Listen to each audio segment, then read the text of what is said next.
Hello everyone, welcome to Mission Possible IAS Academy. Aspirants, APSC మెయిన్స్లో మీరు success అవ్వాలని అంటే ఇప్పుడు ప్రిలిమ్స్ నేను చేయగలను సార్, ప్రిలిమ్స్ ఓకే నాకు పర్లేదు, కానీ మెయిన్స్ విషయానికి వచ్చేసరికి నీకు ముందు నుంచే ప్రాక్టీస్ కనుక లేకపోతే చాలా ఇబ్బంది పడతారు. ఓకే, సో ఇక్కడ మీరు ఎస్పెషల్లీ మీరు గుర్తుపెట్టుకోవాల్సింది ఏంటంటే ఈ ప్రీవియస్ ఇయర్ పేపర్స్ ఏవైతే ఉన్నాయో ఆ ప్రీవియస్ ఇయర్ పేపర్స్ మీరు అబ్జర్వ్ చేస్తే కొన్ని క్వశ్చన్స్ రిపీటెడ్ క్వశ్చన్స్ మనం చూస్తూ ఉంటాం. ఫర్ ఎగ్జాంపుల్ సింధు నాగరికత మీద ఖచ్చితంగా మీకు క్వశ్చన్ రావచ్చు, వేదిక్ పీరియడ్ మీద మీకు క్వశ్చన్ రావచ్చు, పాలిటీలో కొన్ని ముఖ్యమైన అంశాలు ఉంటాయి, సో వాటి మీద నుంచి మీకు క్వశ్చన్స్ రావచ్చు, ప్రాథమిక హక్కుల మీద నుంచి రావచ్చు, రాజ్య విధాన ఆదేశ సూత్రాల నుంచి రావచ్చు, ఓకే, రాజ్యాంగ మౌలిక స్వరూపం నుంచి మీకు క్వశ్చన్ రావచ్చు.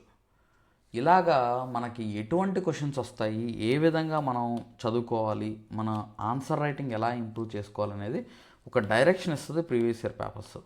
ఈ ప్రీవియస్ ఇయర్ పేపర్స్ ఎవరైతే సాల్వ్ చేస్తారో వాళ్ళు కొంత అవగాహన వచ్చేస్తుంది మీకు మెయిన్స్ ఆన్సర్ రైటింగ్, మెయిన్స్ ఏ విధంగా మనం చదువుకోవాలి ఏంటనేది కొంత అవగాహన వస్తుంది.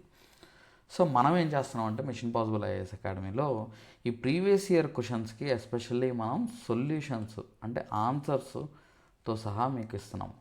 సో దీనివల్ల మీకు వచ్చే అడ్వాంటేజ్ ఏంటంటే మీరు మీ అంతటా మీరు మళ్ళీ ఆన్సర్స్ వెతుక్కొని రాసుకోవాల్సిన అవసరం లేకుండా మనమే వాటికి సొల్యూషన్స్ ఇస్తున్నాం కాబట్టి మీరు ఆ సొల్యూషన్స్ చదువుకోవచ్చు. కానీ నేను చెప్పేది ఏంటంటే మీరు ఈ చదివే క్రమంలో ఆటోమేటిక్గా మీరు ఏ సైడ్ హెడ్డింగ్ పెట్టాలి, ఏది ఎగ్జాంపుల్స్ ఎలా ఇవ్వాలి, ఇదంతా కూడా మనం ఆన్సర్ రైటింగ్లో మీకు ఈ మోడల్ ఆన్సర్స్లో మనం చెప్తాం అన్నమాట. ఓకే, సో ఆ మోడల్ ఆన్సర్స్లో మనం ఇచ్చే ఆ స్ట్రక్చర్ ఏదైతే ఉందో అది మీరు రిఫ్లెక్ట్ చేశారంటే, ఎగ్జామ్లో కనుక మీరు రిప్లికేట్ చేశారనంటే ఖచ్చితంగా మీకు మంచి మార్క్స్ పడే అవకాశం ఉంటుంది. అంటే మనం సైడ్ హెడ్డింగ్స్ ఇస్తున్నాము, సైడ్ హెడ్డింగ్స్కి కింద కాన్సెప్ట్ ఎక్స్ప్లెయిన్ చేస్తున్నాము, ఎక్స్ప్లెయిన్ చేసి ఉదాహరణలు ఇస్తున్నాము. అర్థమైందా? సో ఎక్కడైతే అవసరమో అక్కడ కొన్ని కొటేషన్స్ కూడా మనం కోడ్స్ కూడా మెన్షన్ చేస్తాం అవసరమైన చోట. ఇప్పుడు ఎకానమీ లాంటి వాటిలో అయితే డేటా ఉంటే డేటా కూడా మనం అక్కడ యాడ్ చేస్తాం. సో కాబట్టి నేను చెప్పే సజెషన్ ఏంటంటే మీరు ప్రీవియస్ ఇయర్ పేపర్స్ని అనాలిసిస్ చేయండి. ప్రీవియస్ ఇయర్ పేపర్స్ వాటికి మనం ఆల్రెడీ మోడల్ ఆన్సర్స్ ఇస్తున్నాం కాబట్టి మీరు అవి డౌన్లోడ్ చేసుకొని మీరు ప్రింట్ తీసుకొని వాటిని చదువుకోవచ్చు. సో అది మాత్రమే కాకుండా ఈ ఓన్లీ ఏపీఎస్సి గ్రూప్ 1 మాత్రమే కాకుండా మన యూపీఎస్సి ప్రీవియస్ ఇయర్ పేపర్స్ ఇప్పుడు అన్ని టాపిక్స్ మనకు అవసరం లేదు. ఫర్ ఎగ్జాంపుల్ యూపీఎస్సిలో మీకు వరల్డ్ హిస్టరీలో కూడా ఉంటుంది, వరల్డ్ హిస్టరీ కూడా ఉంటుంది మెయిన్స్లో, అది మనకు అవసరం ఉండదు. ఓకే, సో కాబట్టి ఎక్కడైతే అవసరమో, ఏ టాపిక్స్ అయితే అవసరమో ఆ టాపిక్స్ వరకు మనం మీకు ఆ మోడల్ ఆన్సర్స్ కూడా నేను యాడ్ చేస్తాను. సో అవి మీరు 1 by 1 మీరు డౌన్లోడ్ చేసుకొని ప్రింట్ తీసుకొని, అంటే మీరు ఏదైతే వర్క్ చేయాల్సి ఉందో, వర్క్ బర్డెన్ ఏదైతే ఉందో ఆ బర్డెన్ అంతా కూడా నేను తగ్గించి మీకు ఇవ్వడం చేస్తాను. అది మీరు చదువుకోండి, రివిజన్ చేసుకోండి, ఆన్సర్ స్ట్రక్చర్ బిల్డ్ చేసుకోండి. ఆన్సర్ స్ట్రక్చర్ బిల్డ్ చేయడం అంటే ఇప్పుడు ఒక హెడ్డింగ్ కింద ఎలా కవర్ చేస్తున్నారు, స్టెప్ బై స్టెప్ ఎలా రాస్తున్నారు అనేది చాలా ఇంపార్టెంట్. ఆ అబ్జర్వేషన్ కనుక మీరు చేసి దాన్ని రిప్లికేట్ చేస్తే ఓకే, సో ఆటోమేటిక్గా మీరు ఎఫెక్టివ్గా ఆన్సర్స్ రాయడానికి అవకాశం ఉంటుంది. సో మనం ఈ previous year papers model answers మాత్రమే కాకుండా ప్రతిరోజు మన గ్రూప్ 1 మెంటార్షిప్లో భాగంగా ఇంగ్లీష్ మీడియం స్టూడెంట్స్కి English medium questions, practice questions, mains answer writing practice questions, and Telugu medium స్టూడెంట్స్కి వచ్చేసరికి తెలుగు మీడియం సేమ్ అదే క్వశ్చన్స్ వస్తాయి, and Telugu medium model answer వస్తాయి అన్నమాట.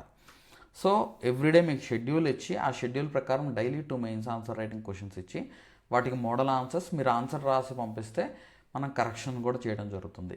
సో ఇలా మీరు ఈ సిరీస్ కనుక, అంటే ఈ డైలీ మనం ఇచ్చే క్వశ్చన్స్ కనుక మీరు ప్రాక్టీస్ చేసుకున్నారంటే మీరు ఎగ్జామ్కి వెళ్ళేలోపు కనీసం ఒక 150 200 300 క్వశ్చన్స్ మీరు రాస్తే, మీ సొంతగా మీరు రాస్తే, ఆన్సర్ రైటింగ్ ప్రాక్టీస్ చేస్తే మీకు ఇంప్రూవ్మెంట్ అనేది కనిపించింది. ఎందుకంటే మనం ప్రతి పేపర్లో 15 క్వశ్చన్లకు 15 మనం రాయాలి, వితిన్ 3 అవర్స్లో రాయాలి. సో వితిన్ 3 అవర్స్లో 15 రాయాలి అని అంటే మనం క్వశ్చన్ చదివి అర్థం చేసుకొని స్ట్రక్చర్ బిల్డ్ చేసుకునేసరికి మనకు ఒక 1 minute 1.5 minute అయిపోయింది. సో మనం మిగతా 8 minutes లోపు మీరు ఒక క్వశ్చన్కి రెలవెంట్ పాయింట్స్ రాస్తూ దానికి అవసరమైతే మీరు ఫ్లో చార్ట్స్ వేస్తూ ఇంపార్టెంట్ పాయింట్స్ రాస్తూ మీరు జస్టిఫై చేయాల్సి వస్తూ ఉంటుంది క్వశ్చన్స్కి. అంటే రెలవెంట్ పాయింట్స్ రాయడం అనేది అంత ఈజీ కాదు, జస్ట్ ఏదో పేపర్ నింపడం లాగా అయితే కాదు. ఇక్కడ హైలీ రెలవెంట్ పాయింట్స్ రాయాలి, ఎగ్జాంపుల్స్ రాయాలి, నెక్స్ట్ కొటేషన్స్ రాయాలి, వాటన్నిటిని కూడా ఒక ఆర్డర్లో చేయాలి. కాబట్టి వాటన్నిటిని ఒక ఆర్డర్లో కూడా పెట్టాలి. కాబట్టి మీరు ఈ ఆన్సర్ రైటింగ్ ప్రాక్టీస్ అనేది చాలా ఇంపార్టెంట్ రోల్ ప్లే చేస్తుంది. సో మన మిషన్ పాసిబుల్ ఐఏఎస్ అకాడమీ ద్వారా మీకు మోర్ దాన్ 2000 మోడల్ ఆన్సర్స్ మీకు ప్రొవైడ్ చేయడం జరుగుతుంది అన్నమాట. సో ఇక్కడ స్టాటిక్ అండ్ కరెంట్ రెండు కవర్ చేస్తాను. సో ఈ క్వశ్చన్స్కి మనం ఇచ్చే ఈ మోడల్ ఆన్సర్స్ కనుక మీరు చదువుకున్నారంటే ఎగ్జామ్లో అవి డైరెక్ట్లీ ఆర్ ఇండైరెక్ట్లీ రిఫ్లెక్ట్ అవ్వడానికి అవకాశం ఉంటుంది. సో తద్వారా ఏంటంటే మీ ప్రిపరేషన్ ఈజీ అవుతుంది. సో మీ కష్టం ఉంటుంది, ఉండాల్సిందే ఖచ్చితంగా. కానీ దాంతోపాటు రిలవెంట్ క్వశ్చన్స్ ఎగ్జామ్లో ఏది వచ్చే అవకాశం ఉందనేది ఆ రిలవెంట్ క్వశ్చన్స్ కనుక మీరు ప్రాక్టీస్ చేశారంటే మీకు చాలా ఉపయోగపడుతుంది. అదేవిధంగా మీకు ప్రిలిమ్స్ కూడా మనం డైలీ ఇచ్చిన టార్గెట్ మీద ప్రిలిమ్స్ టెస్ట్ కూడా కండక్ట్ చేస్తాం. సో దానివల్ల మీకు వచ్చే అడ్వాంటేజ్ ఏంటంటే బోత్ ప్రిలిమ్స్ అండ్ మెయిన్స్ రెండు కవర్ చేసుకోవడానికి అవకాశం ఉంటుంది. అండ్ ఇవి మీరు ప్రింట్ తీసుకొని కూడా మీరు కావాలనుకుంటే మళ్ళీ డౌన్లోడ్ చేసుకొని మీరు చదువుకోవచ్చు. అండ్ వీటిని ఫాస్ట్గా రివైజ్ చేసుకోవడానికి కూడా మీకు బాగా ఉపయోగపడుతుంది అనమాట. సో కాబట్టి మన మిషన్ పాసిబుల్ ఐఏఎస్ అకాడమీలో ఈ కోర్స్ అయితే మీకు both English medium and Telugu medium students ఇద్దరికి కూడా నేను ఇప్పుడు ఇంగ్లీష్ మీడియం చూపిస్తాను. సేమ్ ఇదే మోడల్ ఆన్సర్స్ చూడండి. మీకు ఇంగ్లీష్ మీడియం మోడల్ ఆన్సర్స్ కూడా నేను మీకు ఇక్కడ చూపిస్తున్నాను చూడండి. దీనివల్ల మీకు అడ్వాంటేజ్ ఏంటంటే ఈ మోడల్ ఆన్సర్స్ మీకు ఎగ్జామ్లో రిఫ్లెక్ట్ అవ్వడానికి అవకాశం ఉంటుంది. అండ్ రిఫ్లెక్ట్ చేయడానికి మీరు రాయడానికి బాగా యూజ్ అవుతుంది అనమాట. ఎగ్జాంపుల్స్ ఇచ్చి పాయింట్ వైజ్ ఎలా రాస్తున్నాం కాబట్టి మీ కష్టాన్ని ఇక్కడ సింప్లిఫై చేస్తున్నాం అనమాట. మీరు ఎక్కువ కష్టపడకుండా డైలీ ఆన్సర్స్ 1-2 ఆన్సర్స్ రాస్తూ మిగతా అన్నిటిని చదువుకుంటూ మీరు మీ సిలబస్ కవర్ చేసుకోవడానికి అవకాశం ఉంటుంది. ఇలా అన్ని సబ్జెక్ట్స్ కూడా మనం ప్రొవైడ్ చేస్తాం అనమాట. మీకు షెడ్యూల్ ఉంటుంది, ఆ షెడ్యూల్ ప్రకారం daily 2 mains answer writing questions ఇవ్వడం జరుగుతుంది. కాబట్టి ఆ 2 మెయిన్స్ ఆన్సర్ రైటింగ్ క్వశ్చన్స్ మీరు కవర్ చేసుకొని రాయగలిగి అయితే సరిపోతుంది. మీరు చదువుకోవడం రాయడం అండ్ మోడల్ ఆన్సర్స్ చెక్ చేయడం అండ్ కరెక్షన్కి పంపించడం, ఇది మీరు చేయాల్సిన పని. ఓకే, సో ఇలా మొత్తం కూడా మనం కవర్ చేయడం జరుగుతుంది. చూడండి, ఇవి ఆల్రెడీ మనం సూఫీ మూమెంట్ అనేది ఇది 2025 పేపర్. ఇది నేను ఆల్రెడీ సూఫీ మూమెంట్, భక్తి మూమెంట్ ఈ రెండింటి మీద నేను మోడల్ ఆన్సర్ ఇచ్చాను. అది చదువుకున్న వాళ్ళకి అడ్వాంటేజ్ అయింది. సో 2025లో చదువుకొని ఎగ్జామ్కి వెళ్ళిన వాళ్ళకి అది బాగా బెనిఫిట్ అవుతుంది. సో అలాగా మీరు ఇప్పటి నుంచే కనుక చదువుకొని if you are ready for it, if you are preparing regularly, then ఆటోమేటిక్గా మీకు సక్సెస్ మిమ్మల్ని వెతుక్కుంటూ వస్తుంది అనమాట. సో రాయడం అనేది ఎవరైనా రాయాల్సిందే, కానీ రైట్ క్వశ్చన్స్ ప్రాక్టీస్ చేయాలి, రిలవెంట్ పాయింట్స్ రాయాలి, ఎగ్జాంపుల్స్ రాయాలి. అదంతా కూడా మనం మీకు ఈ కోర్స్ ద్వారా మీకు నేర్పించడం చేస్తాం అనమాట. ఓకే, సో ఇంకా మోర్ డీటెయిల్స్ కోసం ఇక్కడ డిస్క్రిప్షన్లో కాంటాక్ట్ నెంబర్ ఉంది, కాంటాక్ట్ నెంబర్కి కాల్ చేయొచ్చు. అండ్ ఈ న్యూ బ్యాచ్ కూడా మనం ఈ మండే నుంచి న్యూ బ్యాచ్ స్టార్ట్ చేస్తున్నాము. సో కాబట్టి దానికి సంబంధించిన డీటెయిల్స్ కూడా నేను కింద డిస్క్రిప్షన్లో ఇస్తాను, యూటిలైజ్ చేసుకోండి, ఫాలో అవ్వండి. అండ్ 100 పోస్టులు రాబోతున్నాయి కాబట్టి ఏపీపీఎస్సి గ్రూప్ 1 సంబంధించిన 100 పోస్టులు రాబోతున్నాయి.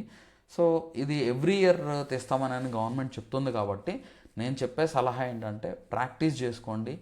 ఇక్కడ మనం చెప్పలేము ఎవరు సక్సెస్ అవుతారో మనం చెప్పలేము, కానీ ఎవరైతే ఎఫర్ట్ పెట్టారో వాళ్ళకి సక్సెస్ అయితే వెతుక్కుంటూ వస్తుందండి. ఒక ఇయర్ కాకపోయినా నెక్స్ట్ ఇయర్ కన్నా. ఎందుకంటే నేను చూశాను. సో మన ఇన్స్టిట్యూట్ నుంచి ఒక 3 డిప్యూటీ కలెక్టర్గా సెలెక్ట్ అయిన వాళ్ళు ఉన్నారు. సో కాబట్టి నేను ఇచ్చే సలహా ఏంటంటే మీరు ఫాలో అవ్వండి, ప్రాక్టీస్ చేయండి, మిమ్మల్ని మీరు నమ్మండి, మోర్ క్వశ్చన్స్ సాల్వ్ చేయండి. ఎంత ఎక్కువ ప్రాక్టీస్ చేస్తే అంత మంచిది.